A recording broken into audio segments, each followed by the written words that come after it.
ನಾವು ದಿನವನ್ನು ಹೇಗೆ ಆರಂಭಿಸುತ್ತೇವೋ ನಮ್ಮ ದೇಹ ಕೂಡ ಅದನ್ನೇ ಅನುಸರಿಸುತ್ತದೆ. ಬೆಳಗ್ಗೆ ಖಾಲಿ ಹೊಟ್ಟೆಯಲ್ಲಿ ನಾವು ತಿನ್ನುವ ಮೊದಲ ಆಹಾರ ನಮ್ಮ ಆರೋಗ್ಯದ ಮೇಲೆ ತುಂಬಾ ದೊಡ್ಡ ಪರಿಣಾಮ ಬೀರುತ್ತದೆ. ಕೆಲವರು ಬೆಳಿಗ್ಗೆ ಎದ್ದ ಕೂಡಲೇ ಚಹಾ ಕುಡಿಯುತ್ತಾರೆ, ಕೆಲವರು ಕಾಫಿ ಕುಡಿಯುತ್ತಾರೆ, ಇನ್ನು ಕೆಲವರು ಏನೂ ತಿನ್ನದೆ ನೇರವಾಗಿ ಕೆಲಸ ಆರಂಭಿಸುತ್ತಾರೆ. ಆದರೆ ಒಂದು ಸಣ್ಣ ಆಹಾರ ಪದಾರ್ಥವನ್ನು ಸರಿಯಾದ ಸಮಯದಲ್ಲಿ ಸೇವಿಸಿದರೆ ಅದು ಔಷಧಿಗಿಂತಲೂ ಹೆಚ್ಚು ಶಕ್ತಿಯುತವಾಗಿ ನಮ್ಮ ಆರೋಗ್ಯವನ್ನು ಬದಲಾಯಿಸಬಹುದು. ಆಯುರ್ವೇದದಲ್ಲಿ ಸಾವಿರಾರು ವರ್ಷಗಳಿಂದ ಕೆಲವು ಆಹಾರಗಳನ್ನು ಅಮೃತಕ್ಕೆ ಸಮಾನವೆಂದು ಪರಿಗಣಿಸಲಾಗಿದೆ. ಇಂದು ನಾವು ತಿಳಿಯಲಿರುವುದು ಬೆಳಿಗ್ಗೆ ಖಾಲಿ ಹೊಟ್ಟೆಯಲ್ಲಿ ಸೇವಿಸಿದರೆ ದೇಹಕ್ಕೆ ಹೊಸ ಶಕ್ತಿ ನೀಡುವ ಆಹಾರಗಳ ಬಗ್ಗೆ. ಈ ವಿಡಿಯೋವನ್ನು ಕೊನೆವರೆಗೂ ನೋಡಿ, ಯಾಕಂದ್ರೆ ನೀವು ತಿಳಿಯಲಿರುವ ಈ ಆಹಾರಗಳು ನಿಮ್ಮ ದೇಹ ಮತ್ತು ಮನಸ್ಸಿಗೆ ಹೊಸ ಚೈತನ್ಯವನ್ನು ನೀಡಬಹುದು. ಎಳನೀರು. ಮೊದಲ ಆಹಾರ ಎಳನೀರು. ಎಳನೀರು ಪ್ರಕೃತಿಯ ಶುದ್ಧ ಅಮೃತ ಎಂದು ಹೇಳಬಹುದು. ರಾತ್ರಿ ಪೂರ್ತಿ ವಿಶ್ರಾಂತಿ ಪಡೆದಿರುವ ನಮ್ಮ ದೇಹ ಬೆಳಿಗ್ಗೆ ಎದ್ದಾಗ ಮೊದಲು ಬಯಸುವುದು ಶುದ್ಧತೆ ಮತ್ತು ಹಗುರವಾದ ಪಾನೀಯ. ಅದಕ್ಕಾಗಿಯೇ ಎಳನೀರು ಅತ್ಯುತ್ತಮ. ಬೆಳಿಗ್ಗೆ ಖಾಲಿ ಹೊಟ್ಟೆಯಲ್ಲಿ ಎಳನೀರು ಕುಡಿದರೆ ಅದು ನೇರವಾಗಿ ದೇಹದ ಪ್ರತಿಯೊಂದು ಕೋಶಕ್ಕೂ ತಲುಪುತ್ತದೆ.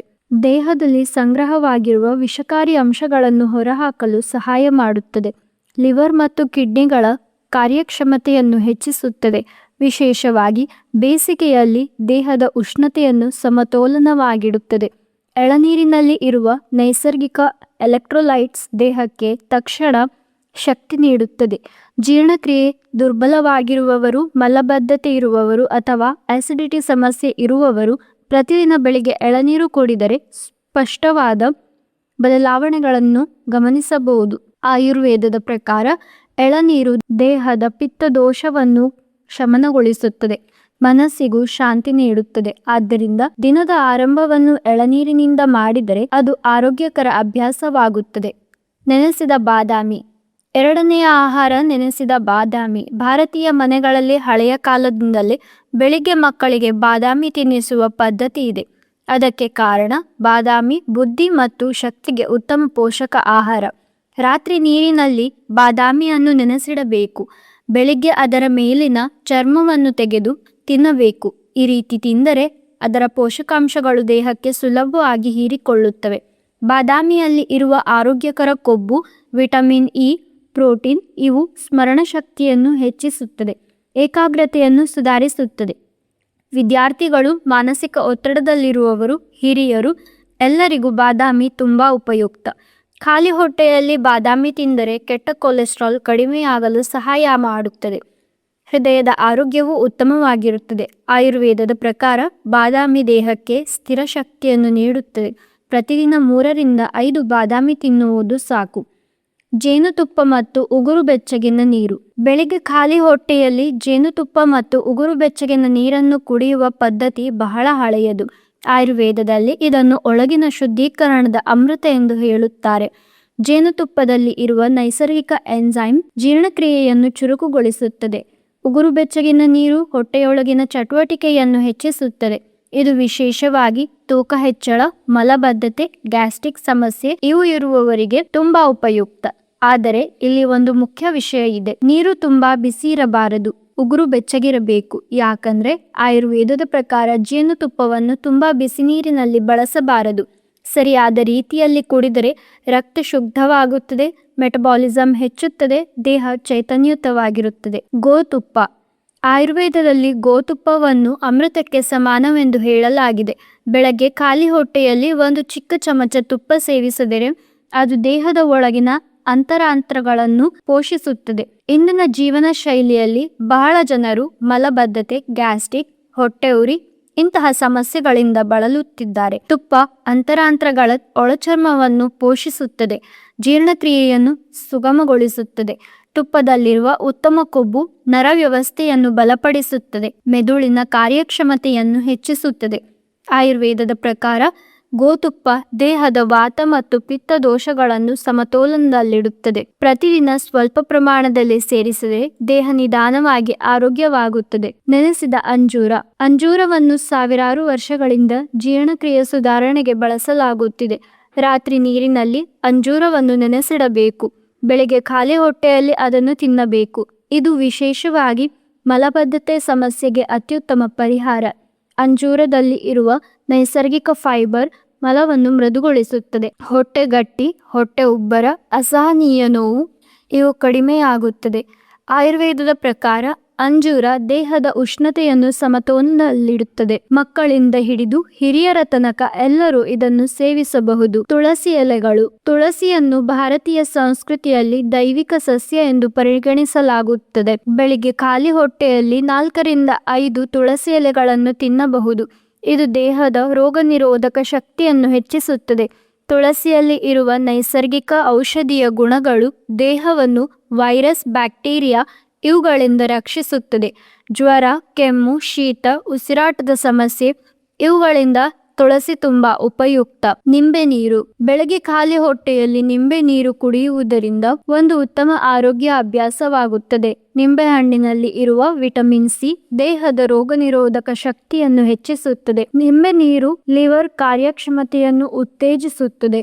ದೇಹದಲ್ಲಿ ಸಂಗ್ರಹವಾದ ವಿಷಕಾರಿ ಅಂಶಗಳನ್ನು ಹೊರಹಾಕಲು ಸಹಾಯ ಮಾಡುತ್ತದೆ. ನೆನೆಸಿದ ಮೆಂತ್ಯ ಬೀಜಗಳು. ಮೆಂತ್ಯ ಬೀಜಗಳನ್ನು ಆಯುರ್ವೇದದಲ್ಲಿ ಔಷಧೀಯ ಆಹಾರ ಎಂದು ಹೇಳುತ್ತಾರೆ. ಹಳೆಯ ಕಾಲದಲ್ಲಿ ಮನೆಗಳಲ್ಲಿ ಅನೇಕ ಆರೋಗ್ಯ ಸಮಸ್ಯೆಗಳಿಗೆ ಮೆಂತ್ಯವನ್ನು ಬಳಸುತ್ತಿದ್ದರು. ರಾತ್ರಿ 1 ಚಮಚ ಮೆಂತ್ಯ ಬೀಜಗಳನ್ನು 1 ಗ್ಲಾಸ್ ನೀರಿನಲ್ಲಿ ನೆನೆಸಿಡಿ. ಬೆಳಿಗ್ಗೆ ಖಾಲಿ ಹೊಟ್ಟೆಯಲ್ಲಿ ಆ ನೀರನ್ನು ಕುಡಿಯಬಹುದು. ನಂತರ ಮೆಂತ್ಯ ಬೀಜಗಳನ್ನು ಜಗಿದು ತಿನ್ನಬಹುದು. ಮೆಂತ್ಯ ಬೀಜಗಳಲ್ಲಿ ಇರುವ ಕರಗುವ ಫೈಬರ್ ಜೀರ್ಣಕ್ರಿಯೆಯನ್ನು ಸುಧಾರಿಸಲು ಸಹಾಯ ಮಾಡುತ್ತದೆ. ವಿಶೇಷವಾಗಿ ಶುಗರ್ ಸಮಸ್ಯೆ, ಹೊಟ್ಟೆ ಉಬ್ಬರ, ಗ್ಯಾಸ್ಟ್ರಿಕ್ ಸಮಸ್ಯೆ ಇವು ಇರುವವರಿಗೆ ಮೆಂತ್ಯ ತುಂಬಾ ಉಪಯುಕ್ತ. ಮೆಂತ್ಯ ಬೀಜಗಳು ರಕ್ತದಲ್ಲಿನ ಸಕ್ಕರೆ ಮಟ್ಟವನ್ನು ನಿಯಂತ್ರಿಸಲು ಸಹಾಯ ಮಾಡುತ್ತದೆ. ಜೊತೆಗೆ ಮೆಟಬಾಲಿಸಂ ಹೆಚ್ಚಿಸುತ್ತದೆ. ನೆಲ್ಲಿಕಾಯಿ. ನೆಲ್ಲಿಕಾಯಿಯನ್ನು ಆಯುರ್ವೇದದಲ್ಲಿ ರಸಾಯನ ಎಂದು ಕರೆಯುತ್ತಾರೆ. ಅಂದರೆ ದೇಹವನ್ನು ಯುವವಾಗಿಡುವ ಫಲ. ನೆಲ್ಲಿಕಾಯಿಯಲ್ಲಿ ಬಹಳ ಪ್ರಮಾಣದ ವಿಟಮಿನ್ ಸಿ ಇದೆ. ಬೆಳಿಗ್ಗೆ ಖಾಲಿ ಹೊಟ್ಟೆಯಲ್ಲಿ 1 ಸಣ್ಣ ನೆಲ್ಲಿಕಾಯಿ ತಿನ್ನಬಹುದು ಅಥವಾ ಅದರ ರಸ ಕುಡಿಯಬಹುದು. ನೆಲ್ಲಿಕಾಯಿ ರೋಗ ನಿರೋಧಕ ಶಕ್ತಿ ಹೆಚ್ಚಿಸುತ್ತದೆ. ಕೂದಲು ಉದುರುವುದನ್ನು ಕಡಿಮೆ ಮಾಡುತ್ತದೆ. ಚರ್ಮ ಆರೋಗ್ಯವಾಗಿರುತ್ತದೆ. ಆಯುರ್ವೇದದ ಪ್ರಕಾರ ನೆಲ್ಲಿಕಾಯಿ ದೇಹದ ತ್ರಿದೋಷಗಳನ್ನು ಸಮತೋಲನದಲ್ಲಿಡುತ್ತದೆ. ಚಿಯಾ ಬೀಜಗಳು. ಇತ್ತೀಚಿನ ವರ್ಷಗಳಲ್ಲಿ ಚಿಯಾ ಬೀಜಗಳು ಬಹಳ ಪ್ರಸಿದ್ಧವಾಗಿವೆ. ಇವುಗಳನ್ನು ಸೂಪರ್ ಫುಡ್ ಎಂದು ಕರೆಯುತ್ತಾರೆ. ರಾತ್ರಿ ಚಿಯಾ ಬೀಜಗಳನ್ನು ನೀರಿನಲ್ಲಿ ನೆನೆಸಿಡಬೇಕು. ಬೆಳಿಗ್ಗೆ ಖಾಲಿ ಹೊಟ್ಟೆಯಲ್ಲಿ ಅವನ್ನು ತಿನ್ನಬಹುದು. ಚಿಯಾ ಬೀಜಗಳು ಹೊಟ್ಟೆಯಲ್ಲಿ ಜೆಲ್ ತರಹ ವಿಸ್ತರಿಸುತ್ತದೆ. ಇದರಿಂದ ಜೀರ್ಣಕ್ರಿಯೆ ನಿಧಾನವಾಗಿ ಮತ್ತು ಸರಿಯಾಗಿ ನಡೆಯುತ್ತದೆ. ಹಸಿವು ಬೇಗ ಬರುವುದಿಲ್ಲ. ಅನಗತ್ಯವಾಗಿ ಹೆಚ್ಚು ತಿನ್ನುವ ಅಭ್ಯಾಸ ಕಡಿಮೆಯಾಗುತ್ತದೆ. ಚಿಯಾ ಬೀಜಗಳಲ್ಲಿ ಇರುವ ಒಮೆಗಾ 3 ಕೊಬ್ಬಿನಾಮ್ಲಗಳು, ಫೈಬರ್, ಪ್ರೋಟೀನ್ ಇವು ಹೃದಯ ಆರೋಗ್ಯವನ್ನು ಕಾಪಾಡುತ್ತದೆ. ಮೆದುಳಿನ ಕಾರ್ಯಕ್ಷಮತೆಯನ್ನು ಹೆಚ್ಚಿಸುತ್ತದೆ. ನೆನೆಸಿದ ಕಪ್ಪು ದ್ರಾಕ್ಷಿ. ಕಪ್ಪು ದ್ರಾಕ್ಷಿಯನ್ನು ಆಯುರ್ವೇದದಲ್ಲಿ ರಕ್ತ ಶುದ್ಧೀಕರಣಕ್ಕೆ ಬಳಸುತ್ತಾರೆ. ರಾತ್ರಿ 8 ರಿಂದ 10 ಕಪ್ಪು ದ್ರಾಕ್ಷಿಗಳನ್ನು ನೀರಿನಲ್ಲಿ ನೆನೆಸಿಡಿ. ಬೆಳಿಗ್ಗೆ ಖಾಲಿ ಹೊಟ್ಟೆಯಲ್ಲಿ ಅವುಗಳನ್ನು ತಿನ್ನಬಹುದು. ಕಪ್ಪು ದ್ರಾಕ್ಷಿಯಲ್ಲಿ ಇರುವ ನೈಸರ್ಗಿಕ ಕಬ್ಬಿಣ ರಕ್ತದಲ್ಲಿನ ಹಿಮೋಗ್ಲೋಬಿನ್ ಹೆಚ್ಚಿಸಲು ಸಹಾಯ ಮಾಡುತ್ತದೆ. ಅನಿಮಿಯಾ ಇರುವವರಿಗೆ ಇದು ತುಂಬಾ ಉಪಯುಕ್ತ. ಇದು ದೌರ್ಬಲ್ಯ ಕಡಿಮೆ ಮಾಡುತ್ತದೆ, ತಲೆಸುತ್ತು ಕಡಿಮೆ ಮಾಡುತ್ತದೆ, ಚರ್ಮದ ಕಾಂತಿ ಹೆಚ್ಚಿಸುತ್ತದೆ. ಆಯುರ್ವೇದದ ಪ್ರಕಾರ ಇದು ದೇಹದ ಪಿತ್ತವನ್ನು ಸಮತೋಲನದಲ್ಲಿಡುತ್ತದೆ. ಶುಂಠಿ ನೀರು. ಶುಂಠಿಯನ್ನು ಭಾರತೀಯ ಅಡುಗೆ ಮತ್ತು ಆಯುರ್ವೇದದ ಎರಡರಲ್ಲೂ ಬಳಸುತ್ತಾರೆ. ಶುಂಠಿಯಲ್ಲಿ ಇರುವ ನೈಸರ್ಗಿಕ ಉಷ್ಣಗುಣ ಜೀರ್ಣಕ್ರಿಯೆಯನ್ನು ಚುರುಕುಗೊಳಿಸುತ್ತದೆ. ಬೆಳಿಗ್ಗೆ ಖಾಲಿ ಹೊಟ್ಟೆಯಲ್ಲಿ ಶುಂಠಿ ನೀರು ಕುಡಿಯಬಹುದು. ಇದನ್ನು ತಯಾರಿಸುವುದು ಸುಲಭ.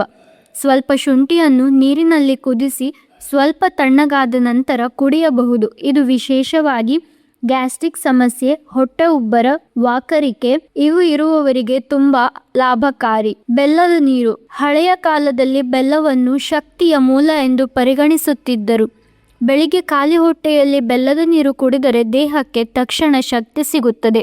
ಬೆಲ್ಲದಲ್ಲಿ ಇರುವ ಕಬ್ಬಿಣ, ಖನಿಜಗಳು ರಕ್ತ ಶುದ್ಧೀಕರಣಕ್ಕೆ ಸಹಾಯ ಮಾಡುತ್ತದೆ.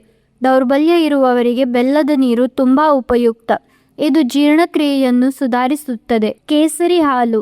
ಕೇಸರಿಯನ್ನು ಆಯುರ್ವೇದದಲ್ಲಿ ಅಮೂಲ್ಯ ದ್ರವ್ಯ ಎಂದು ಹೇಳುತ್ತಾರೆ. ರಾತ್ರಿ ಹಾಲಿನಲ್ಲಿ 1 ಅಥವಾ 2 ಕೇಸರಿ ತಂತಿಗಳನ್ನು ಹಾಕಿ ನೆನೆಸಿಡಿ.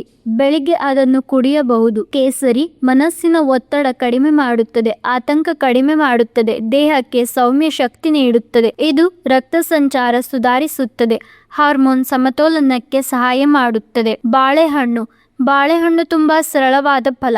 ಆದರೆ ಅದರ ಶಕ್ತಿ ತುಂಬ ಹೆಚ್ಚು. ಬೆಳಗ್ಗೆ ಖಾಲಿ ಹೊಟ್ಟೆಯಲ್ಲಿ ಒಂದು ಸಣ್ಣ ಬಾಳೆಹಣ್ಣು ತಿಂದರೆ ದೇಹಕ್ಕೆ ತಕ್ಷಣ ಶಕ್ತಿ ಸಿಗುತ್ತದೆ.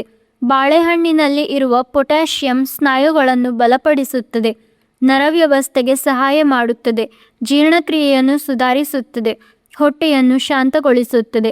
ಬೆಳಗ್ಗೆ ಕೆಲಸಕ್ಕೆ ಹೋಗುವವರು ಅಥವಾ ದೈಹಿಕ ಶ್ರಮ ಮಾಡುವವರು ಬಾಳೆಹಣ್ಣು ತಿಂದರೆ ದಿನಪೂರ್ತಿ ಸುಸ್ತು ಕಡಿಮೆಯಾಗುತ್ತದೆ. ಸ್ನೇಹಿತರೆ, ಈ 15 ಆಹಾರಗಳು ಕೇವಲ ಆಹಾರವಲ್ಲ, ಇವು ಸಾವಿರಾರು ವರ್ಷಗಳಿಂದ ನಮ್ಮ ಪೂರ್ವಜರು ಅನುಸರಿಸಿದ ಆರೋಗ್ಯಕರ ಜೀವನ ಶೈಲಿಯ ಭಾಗ. ಬೆಳಗ್ಗೆ ಖಾಲಿ ಹೊಟ್ಟೆಯಲ್ಲಿ ಸರಿಯಾದ ಆಹಾರ ಸೇವಿಸಿದರೆ ದೇಹ ಶುದ್ಧವಾಗುತ್ತದೆ, ಜೀರ್ಣಕ್ರಿಯೆ ಸುಧಾರಿಸುತ್ತದೆ, ಶಕ್ತಿ ಹೆಚ್ಚುತ್ತದೆ. ಔಷಧಿಯ ಹಿಂದೆ ಓಡುವುದಕ್ಕಿಂತ ಆಹಾರವನ್ನೇ ಔಷಧಿಯನ್ನಾಗಿಸಿಕೊಳ್ಳುವುದು ಉತ್ತಮ. ಈ ಮಾಹಿತಿ ನಿಮಗೆ ಉಪಯುಕ್ತವಾಗಿದೆ ಅಂತ ಅನಿಸಿದ್ರೆ ಈ ವಿಡಿಯೋವನ್ನು ಲೈಕ್ ಮಾಡಿ, ಕಮೆಂಟ್ ಮಾಡಿ ಹಾಗೂ ಸಬ್ಸ್ಕ್ರೈಬ್ ಮಾಡಿ. ಮುಂದಿನ ವಿಡಿಯೋದಲ್ಲಿ ಭೇಟಿಯಾಗೋಣ. ಆರೋಗ್ಯವಾಗಿರಿ.